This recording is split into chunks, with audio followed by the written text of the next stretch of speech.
Salam Bapak Ibu, Opa Oma, adik kakak, saudara-saudari terkasih dalam Tuhan kita, Yesus Kristus. Bagaimana kabarnya semua? Semoga semua baik-baik dan tetap sehat serta semangat. Sebelum memulai doa keluarga hari ini, mari kita bersaat teduh sejenak.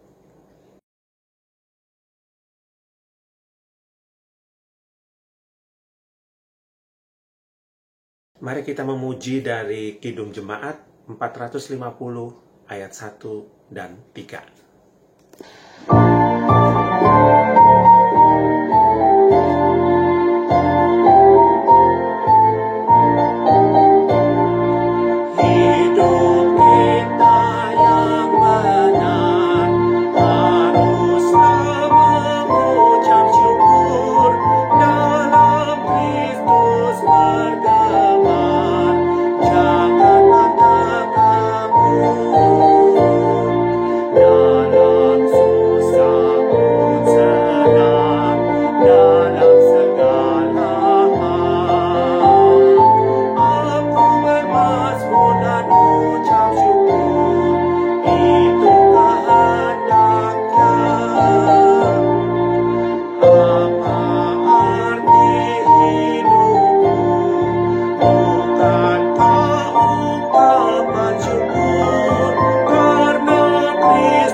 Sebelum membaca dan merenungkan firman Tuhan, mari kita berdoa. Terima kasih Bapa di surga, kesempatan hari ini kami boleh menjalani doa keluarga lagi. Sebentar kami juga akan membaca dan merenungkan firman-Mu. Kiranya Engkau hadir di antara hati kami, supaya firman-Mu dapat meresap dan berguna bagi kehidupan kami. Terima kasih atas firman-Mu. Dalam nama Yesus Kristus kami meminta. Amin. Shalom Bapak Ibu Saudara sekalian, Opa Oma, teman-teman dan adik-adik yang saya kasihi di dalam nama Tuhan Yesus.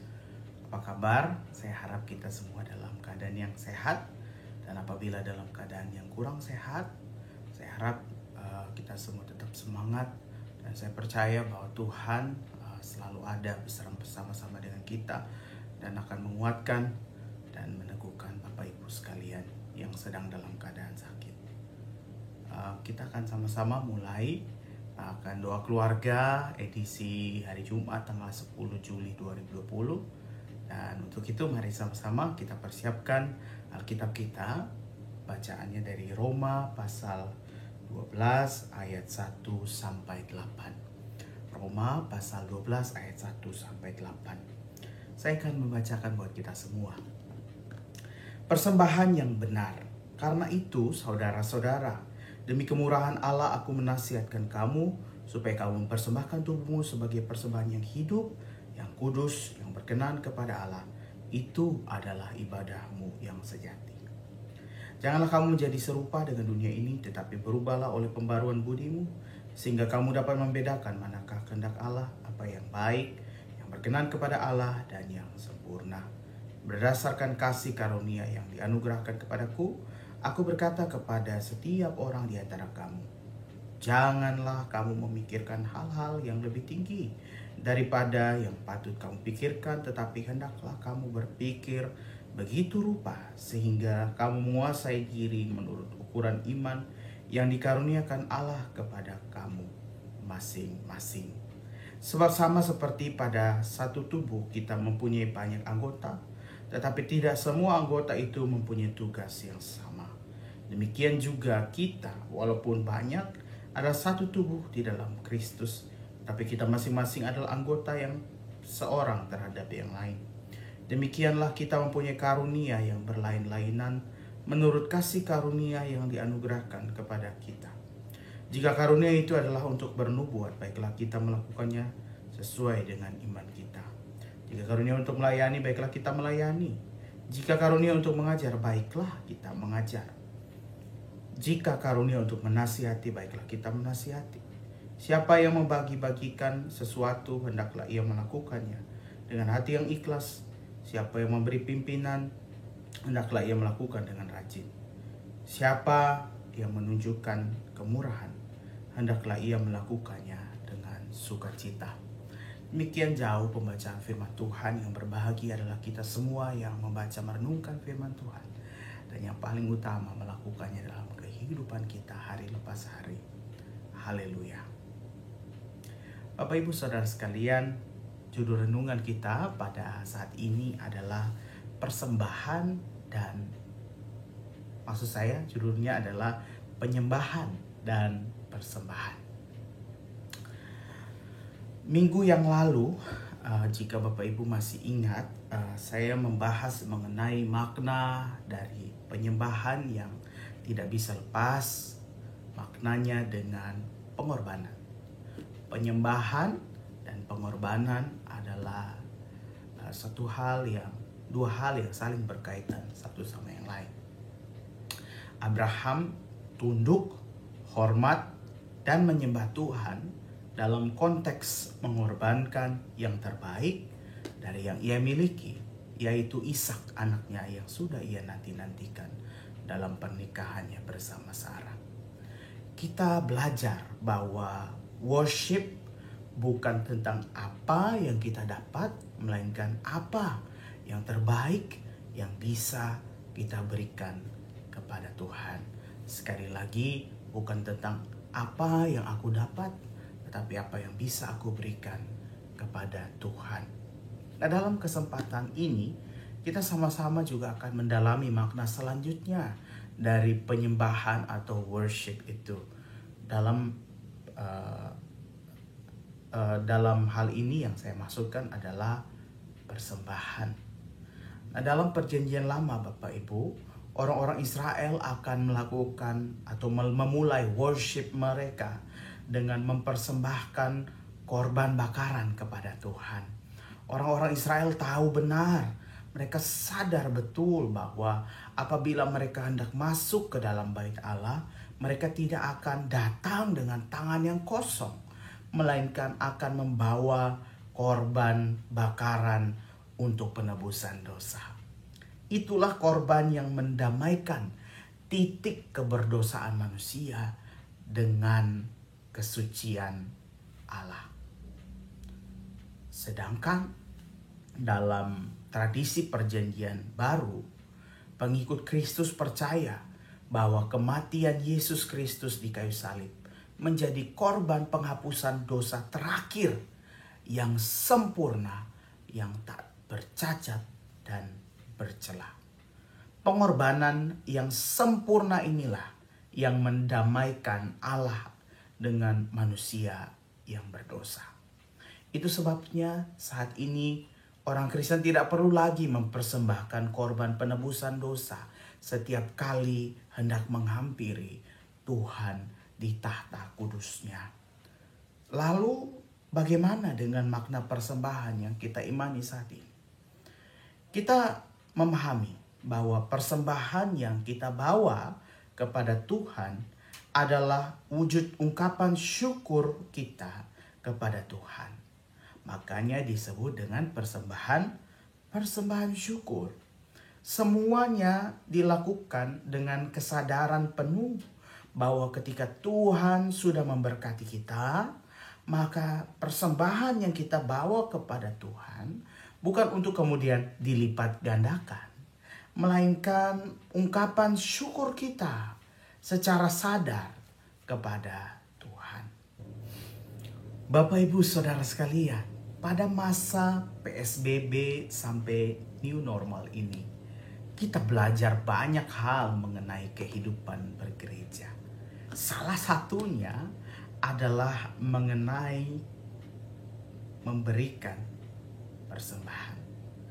Ada cara yang berbeda ketika kita mengumpulkan persembahan kita.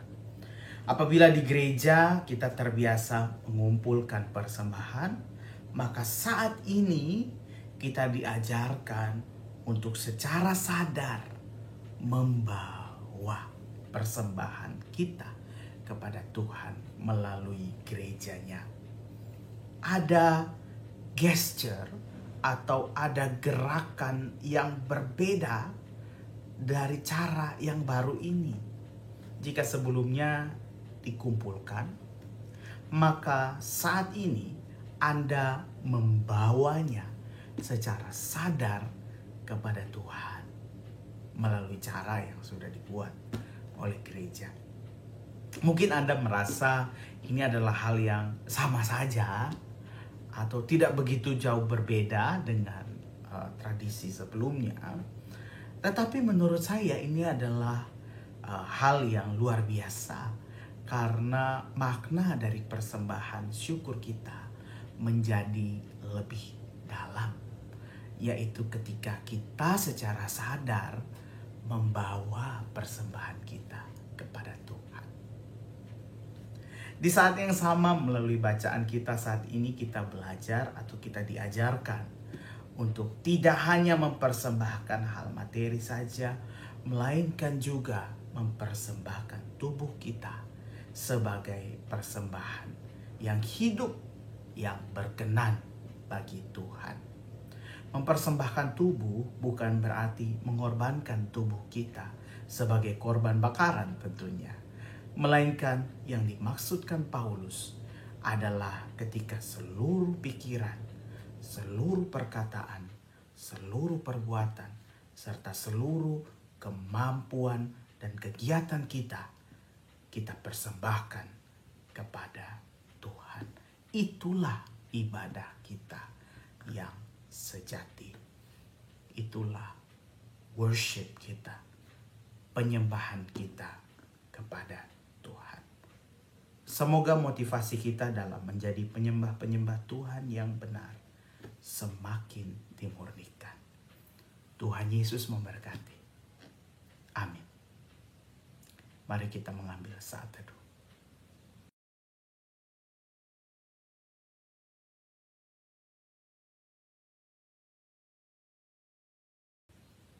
Bapak, Ibu, Saudara sekalian, mari sama-sama kita menaikkan doa syafaat kita kepada Tuhan. Ada 3 pokok doa yang akan kita naikkan bersama-sama. Dan di pokok doa yang keempat kita akan sama-sama menaikkan pergumulan pribadi kita kepada Tuhan. Dan ditutup dengan doa Bapa kami. Mari kita berdoa. Bapa kami dalam surga, terima kasih untuk firman dan kebenaran-Mu pada saat ini. Kami semua belajar ya Tuhan untuk menjadi penyembah-penyembah yang benar. Di saat yang sama kami mau melihat bahwa Tuhan begitu baik kepada kami dalam kehidupan kami sehari-hari. Untuk itu kami mau mempersembahkan yang terbaik dari yang kami miliki. Dan juga mempersembahkan tubuh kami sebagai persembahan yang hidup di hadapan Tuhan. Biarlah kami belajar Tuhan untuk menjadi penyembah-penyembah-Mu yang benar dalam kehidupan kami sehari-hari. Kami akan menaikkan doa syafaat kami. Kiranya Engkau mendengarkan. Pertama, mari kita sama-sama berdoa bagi penerapan new normal di bangsa kita Indonesia, khususnya rencana pembukaan gedung gereja agar bisa berjalan dengan baik. Mari kita berdoa.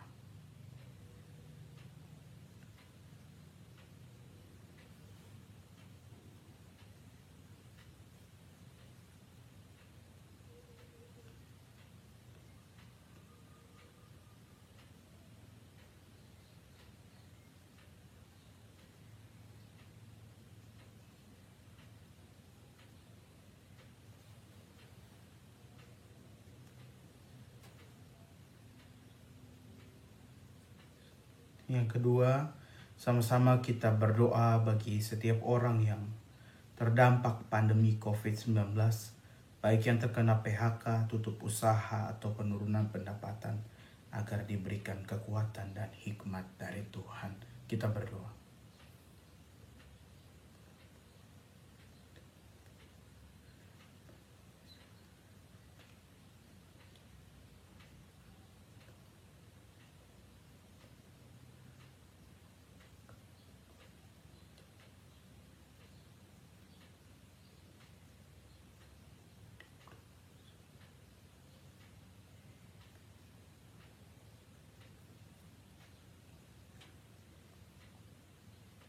Yang ketiga, mari sama-sama kita berdoa bagi mereka yang dirawat dan dalam penanganan medis akibat COVID-19 dan sakit penyakit yang lain agar diberi kesembuhan, serta para dokter dan tenaga medis yang saat ini berjuang membantu penyembuhan. Kita berdoa.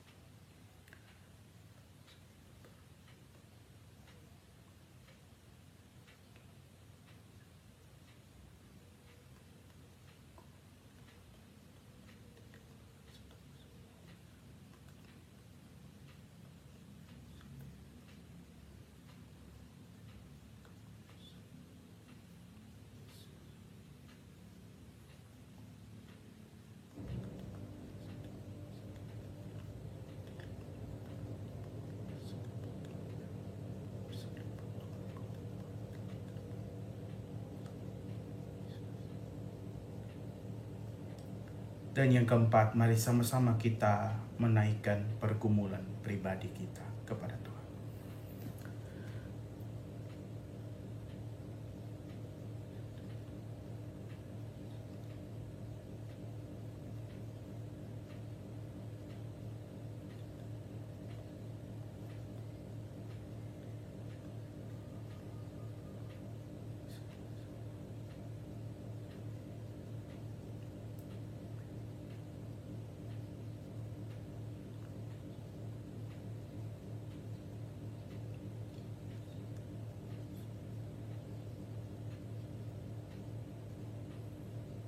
Terima kasih Tuhan, Engkau mau mendengarkan doa-doa syafaat kami.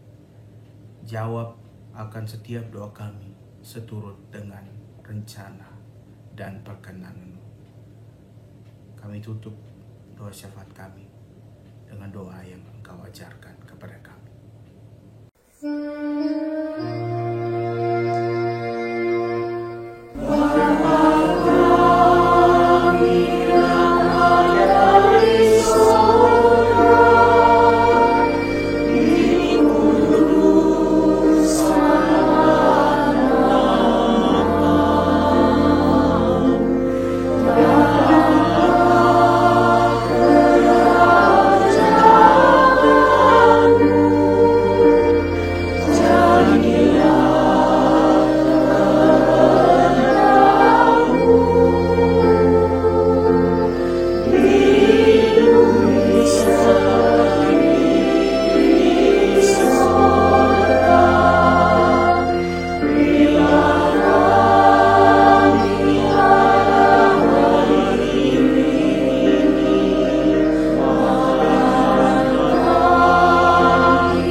Itulah firman Tuhan yang telah kita baca dan renungkan pada doa keluarga kali ini. Kiranya firman Tuhan itu senantiasa dapat menjadi pedoman dan memberi kekuatan kepada kita dalam menjalani hari ini serta hari-hari selanjutnya. Untuk mengakhiri doa keluarga pada kali ini, mari kita kembali memuji dari PKJ 146 ayat 1 dan 3.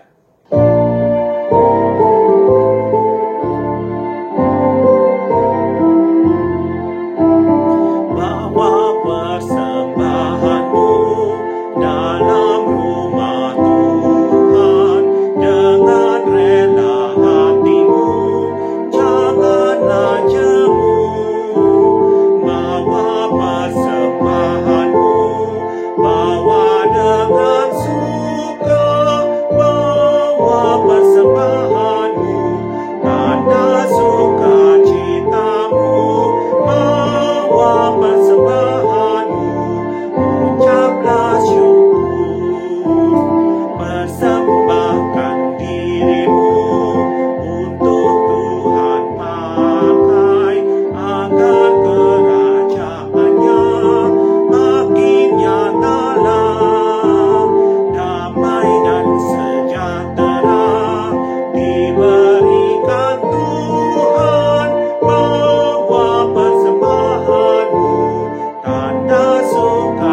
Demikianlah doa keluarga edisi Jumat tanggal 10 Juli 2020. Kiranya Tuhan selalu memberkati kita dan tetap semangat menjadi penyembah-penyembah yang benar dalam kehidupan kita sehari-hari. Tuhan Yesus memberkati. Shalom.